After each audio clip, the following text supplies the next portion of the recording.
the String Samurai program, you have to be able to show three things.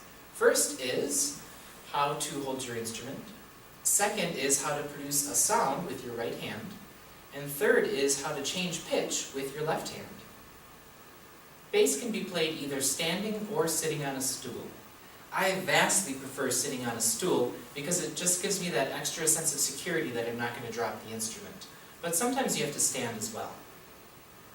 When selecting a stool, you want to choose one where the height of the seat is a little lower than your butt. The first thing to do is to position the stool so that the leg of the stool is in between your legs. Then sit on the front edge of the stool and put your left foot on a rung. Your right foot should stay on the floor.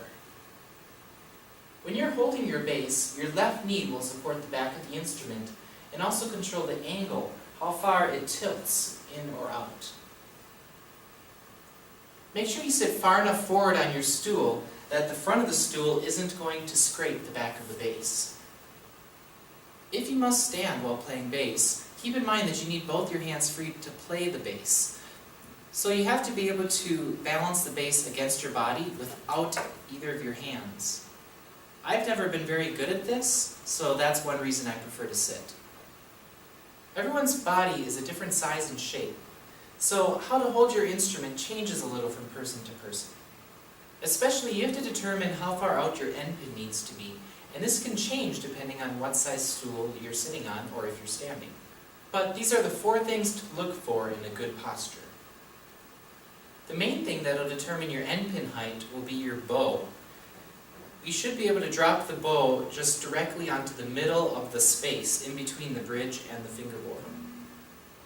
But since we haven't learned how to hold the bow yet, let's move on to number 2. The second thing to look for is the shoulder of your instrument and where it lands. It should land somewhere in between your chest and your stomach. Note that this is a half-size bass, so it's a little small for me. A 3/4 bass would sit probably about here. If the side of the instrument is digging into you uncomfortably, move it around a little bit and find a better spot. If you have a hard time finding a comfortable spot, ask me for help. It's a lot easier to show in person than to describe in a video. The third thing to look for in good posture is that the neck of the instrument is going past your ear. Your ear should be somewhere between these top white tapes. Again, since this instrument is a little small for me, it's a little lower down than it should be.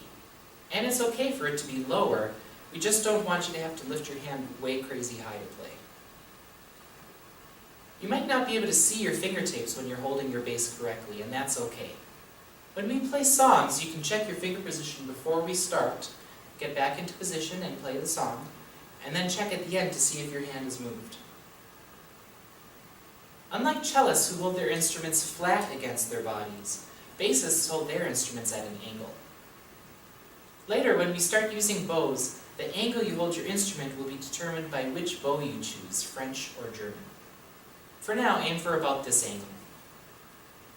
You might also change the angle slightly if you're playing a long passage on the high string or a long passage on the low string. Again, you control this angle with your left knee. If you're playing on a hard floor and need a rock stop to keep your instrument from sliding away from you, this point at the end is where you're going to put your rock stop.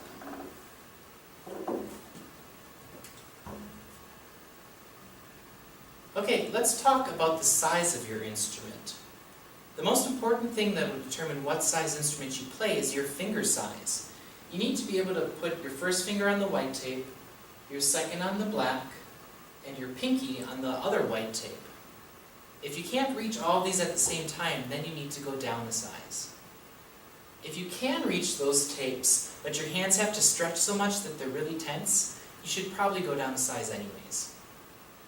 You may be thinking, Mr. Lambert, you said the first, second, and fourth finger. What about the third finger? Well, the third finger doesn't actually play a note right now, so it just goes in between the tapes. Later on, when we're playing really high, then we'll use the third finger instead of the pinky. One more thing about posture. Your number one goal in playing an instrument is relaxation. If your muscles are tight, then you will have a tense sound, and the people listening will feel the stress. Relaxation starts at your feet and moves up your body. Make sure that both your feet are relaxed enough that you can wiggle them. Make sure your back is strong and tall, but note that if it's tense like a soldier's, then you've gone too far. Roll your shoulders around, and then let them drop. And then check. Is your back still relaxed enough that you can sway from side to side?